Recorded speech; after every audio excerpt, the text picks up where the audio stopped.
Oke, kembali ke Bitok Tribun Series Banjarmasin Post dengan Bapak Eko Wahyu Nur Sopianto. Kita lanjutkan Pak perbincangan kita. Ya, oke. Mungkin tadi masalah masalah akurasi dan mungkin sekarang kita bagaimana sih lembaga-lembaga survei itu mengumpulkan sampel, menggunakan segala macam itu jumlahnya bagaimana sih sebenarnya Pak? Oke. Mungkin bisa diatur kah atau ada penentuan tertentu kah? Oke. Yang jelas lembaga survei memang mengambil datanya itu berdasarkan kriteria. Gitu ya. Kriterianya tentunya dia berdasarkan dari DPT. DPT yang tentunya sekarang kan sudah digitalisasi pemilih, data pemilih. Jadi tidak seperti dulu yang orang harus ngecek ke kantor KPU masing-masing baru mendapatkan berapa jumlah pemilih saya di dapil saya gitu ya. Nah, sekarang kalau digitalisasi ini kelebihannya adalah kita sudah bisa menebak berapa DPT kita gitu ya. Kita bisa sudah memperkirakan DPT kita. Kenapa kok saya bilang memperkirakan dan menebak? Karena jumlah DPT yang di situ kan belum tentu 100% nanti ikut mencoblos gitu kan. Mungkin bisa jadi ada di luar kota, kemudian ada yang sakit dan seterusnya, sehingga mereka punya perkiraan nanti berapa persen dari DPT itu. Mungkin 50% gitu ya. 50% dari jumlah sebaran DPT itu nanti yang akan bisa diambil datanya, kemudian diminta untuk mereka mengisi survei-survei yang berkaitan dengan masing-masing calon. Ya, jadi lembaga survei melihat dulu data yang ada di digitalisasi data pemilih, kemudian dari situ mereka akan menerjunkan beberapa orang tentunya di beberapa provinsi yang dianggap strategis dan jumlah pemilihnya lebih banyak. Nah, setelah itu baru mereka akan menentukan ambil sikap di mana ini nanti ditentukan. Kalau misalnya untuk sebaran angket dan seterusnya itu mungkin lewat dunia digital aja cepat aja gitu Pak. Jadi mungkin lewat email, lewat lewat WhatsApp gitu, atau mungkin lewat Telegram dan seterusnya. Jadi kalau itu cepat aja gitu. Artinya tidak sampel itu disebar secara tidak langsung, tapi nanti dikumpulkan berdasarkan ini gitu kan. Jadi kan mungkin kalau kita lihat di beberapa daerah itu kan ada kecenderungannya, misalnya Jawa Timur atau provinsi Kalimantan Selatan pengguna mayoritasnya kartu apa gitu kan. Nah, itu nanti juga dipilih oleh lembaga survei. Nah, ini nanti untuk menentukan ini kalau yang banyak ininya kartunya ini gitu ya, kartu jaringannya misalnya ya, atau jaringan wifi-nya apa, itu nanti yang akan menentukan di mana suaranya gitu ya. Jadi karakteristik pemilih itu yang berkaitan dengan digital itu yang sudah dipegang juga oleh lembaga-lembaga survei. Nah, kalau misalnya Pak, kalau volume itu kurang dari ketentuan, bagaimana status lembaga survei ini sendiri? Nah, tentunya kalau volume ini kurang, maka pertanyaannya ada dua. Publik tahu atau tidak gitu ya. Nah, itu maksudnya. Ketika publik tidak tahu, itu data itu terbuka nggak Pak di tingkat di masyarakat umum gitu, bahwa data itu terbuka. Data itu terbuka. Artinya terbuka bukan dia tahu siapa pemilihnya tapi dia hanya tahu di mana jumlah sampel tadi itu kemudian di daerah mana gitu aja. Cuman data itu sampai tidaknya ya kita cross check secara pribadi, cross check secara mandiri apakah benar data yang diambil oleh sebuah lembaga survei tadi itu sudah berkaca pada kriteria tadi, DPT itu sebuah daerah tadi, apakah sudah sampai di situ ataukah tidak. Jadi saya sebenarnya menangkap bahwa kejujuran survei itu masih abu-abu ya. Ya bisa dibilang masih ditipu-tipu aja. Tapi tidak itu tadi, tapi tidak 100% semuanya tipu-tipu. Artinya 75%. Artinya masih ada kesempatan untuk apa yang nanti diprediksi oleh lembaga survei itu nanti benar adanya pada waktu saat pemilihan umum gitu ya. Jadi saya tidak pembuktian pembuktian ya. Dan itu nanti yang juga akan menentukan nasib kedepannya ketika nanti pemilu ini akan berjalan. Artinya kalau hari ini pemanasannya mungkin 2-3 bulan gitu ya, 2-3 bulan karena memang kita akan mengalami calon pemimpin yang benar-benar baru gitu kan. Tapi mungkin berikutnya mungkin setahun sudah dipersiapkan gitu ya. iya. Jadi kepercayaan itu sebenarnya semakin diukur ketika dia sudah percaya maka dipersiapkan jauh-jauh hari. Jadi lembaga survei itu terseleksi secara alami, Pak, ya? Terseleksi secara alami, betul. Hari puncaknya itu. Pada saat dari puncak gitu ya. Iya. Karena penentuannya ada di situ Gitu dia. ya.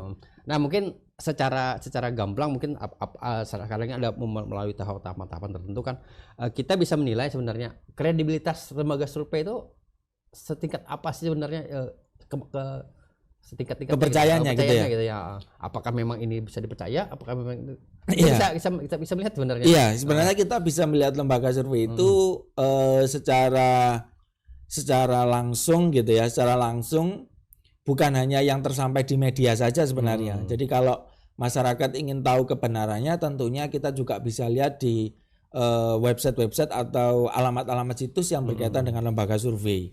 Karena ketika di media maka tentunya ini kan butuh energi yang besar lembaga survei itu untuk sampai di sana. Tapi biasanya kalau masyarakat ini bisa cross check secara langsung di website-website atau situsnya gitu ya, maka nanti dia akan terbawa sendiri gitu ya, terbaca sendiri. Oh, ini data realnya yang benar. Sehingga ketika ada informasi hoax gitu ya, ketika ada informasi yang menyesatkan kita, itu kita tidak akan ikut ke sana. Karena media sosial ini sekarang luar biasa.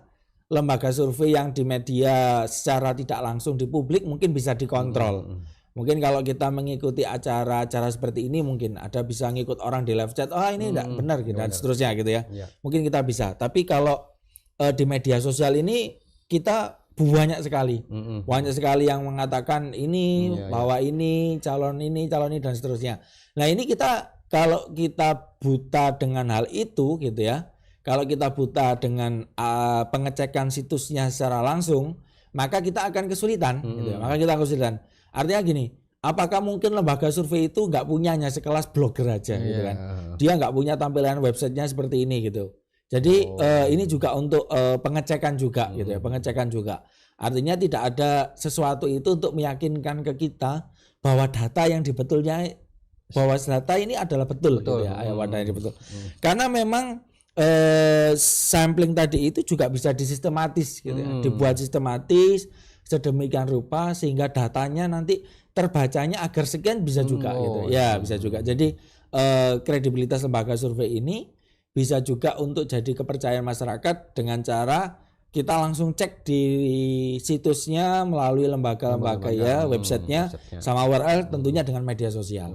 Jadi ketika kita lihat di media sosial bahwa si calon A gitu ya dan seterusnya ini lebih menang telak dan seterusnya, ini kan membawa kita sebenarnya gitu ya.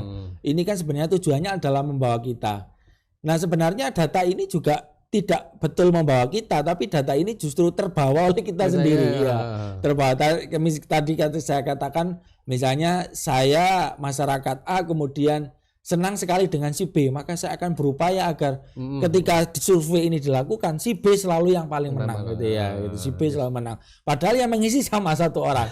Jadi saya bilang antara lembaga survei sama masyarakat ini sama-sama gitu ya. Sama-sama karena ya namanya kompetisi kan kita juga ingin kan jago kita itu memperoleh atau mendapatkan suara itu juga pingin gitu sih. Kan ada juga Pak yang mungkin dari beberapa kita Pak di media sosial segala macam ada setiap minggu atau setiap bulan itu ada menampilkan data survei. Iya. Nah, itu apakah memang surveinya selalu diubah-ubah atau selalu di data-datanya di kredibil ada atau bagaimana seperti itu Pak? Tentunya kalau itu kita bermainnya lembaga survei mungkin bergantung siapa yang akan diukur. Kalau misalnya yang diukur ini tetap gitu ya, maka dia akan mengubah samplingnya sesuai dengan sebaran tadi. Karakteristiknya akan diukur, dirubah, sistematisnya akan diukur. Tapi kalau misalnya ini berkaitan dengan perubahan, kayak misalnya seperti 2 minggu yang lalu kita sudah mendapatkan berapa calon sebenarnya kita, mulai dari pilpres, pileg gitu kan, kita sudah dapat berapa calon itu ya. Nah ini maka lembaga survei pasti akan juga menghitung secara real berapa. dalam artian real ini bukan real quick real count, bukan. Real dalam artian ini data yang sesungguhnya ketika sudah mengalami perubahan. Ya, artinya misalnya pertanyaan pertama kemarin di survei yang pertama ini adalah tentang ini gitu ya. Maka di survei yang selanjutnya maka tentang perubahan ini gitu. Artinya merubah apa tujuan itu. Iya, betul lah. Cuman kalau memang kecenderungan data yang diambil tadi itu adalah masyarakatnya. Nah, ini mungkin masyarakat ini mungkin yang paling mudah. Dalam artian yang paling mudah, siapa yang paling mudah untuk mengisikan data itu.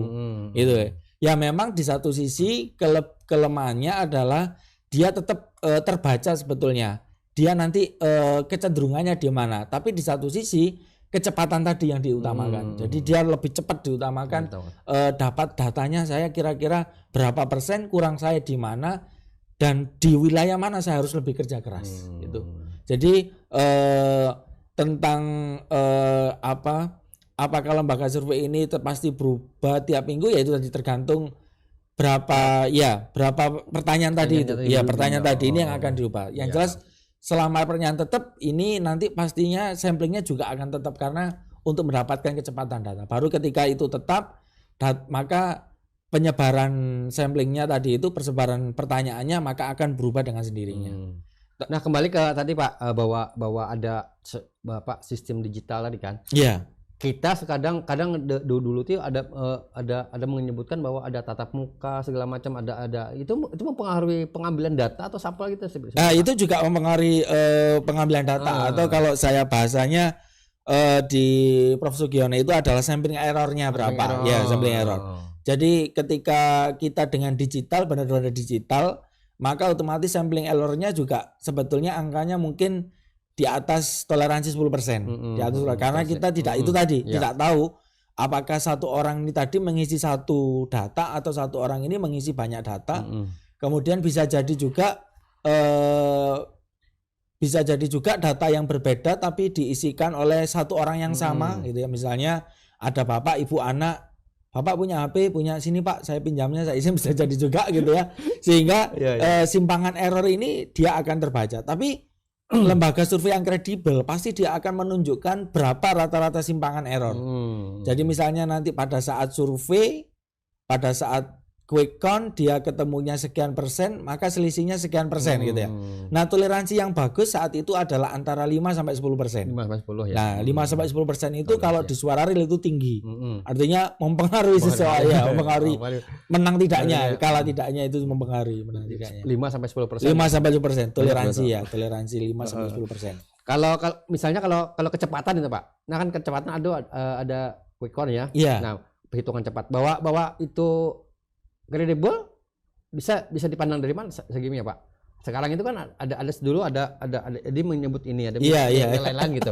Apakah memang ini dikatakan kredibel gitu yang gitu? Nah, kalau kredibel pada saat pemungutan suara, maka tentu saja ini tidak jadi patokan 100% benar.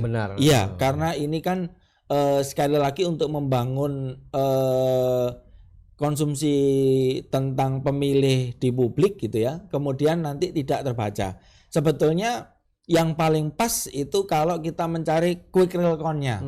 Quick real count. Jadi quick real count yang ada tentunya pada data KPU. Nanti KPU ini nanti di pemilu 2024 ketika sudah selesai penghitungan, maka secara otomatis di digitalisasi nanti akan dimunculkan berapa jumlahnya. Nah, itu yang paling penting sebenarnya di situ. Nah, dari quick real count itu nanti itu yang akan kita rata-ratakan. Tapi tidak berarti ini memungkinkan untuk menang 100% gitu ya. Tapi ini menggambarkan, oh berarti saat ini nanti yang menang kira-kira ini ya. Itu kan Iya, itu bisa.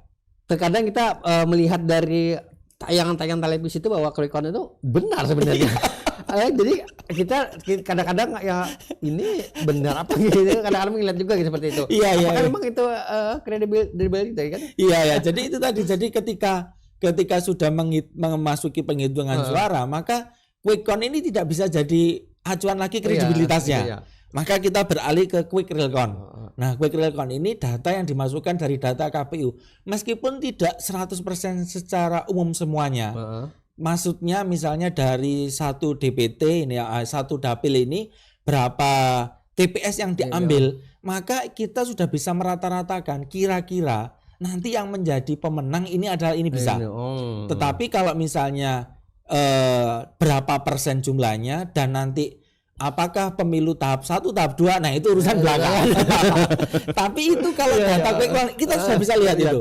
Ya, jadi nanti kita lihat aja di websitenya KPU nanti ketika sudah menampilkan itu misalnya paslon A misalnya sekian, paslon B itu nanti sebenarnya sudah bisa dirata-rata.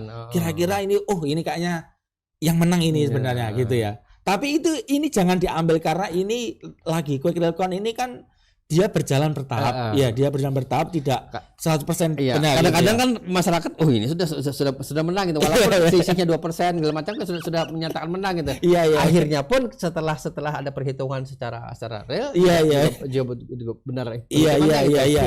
Iya, jadi masyarakat tetap bisa melihat itu sebagai satu kesempatan untuk kira-kira memprediksi siapa nanti yang akan menjadi pemenang. Tapi untuk menyelesaikannya itu tetap harus mengikuti kriterianya. Tentunya undang-undang dan tentu saja KPU gitu kan. Nah, ini kan dengan peristiwa ada pasangan calon yang kemarin kan sudah diprediksi nanti akan ada dua kali putaran dan seterusnya. Nah, untuk 2 kali putaran kita jangan dulu menyimpulkan. Karena ini nanti quick real count ini hanya kalau kita menyimpulkan 1-2 hari nggak akan selesai. Ya kan berapa juta pemilih? 175 jutaan pemilih kan nggak akan selesai dalam waktu 1-2 hari. Saya nggak akan percaya, apalagi ini kan serentak kan tidak semuanya satu-satu. Kalau dulu kan sekarang ini kan ada pemilu presiden, DPR. Ini nggak akan mungkin 1 hari dapat itu nggak akan mungkin itu. Jadi quick count nanti itu hanya digambarkan secara besar tapi jangan diambil hati. Saya hati.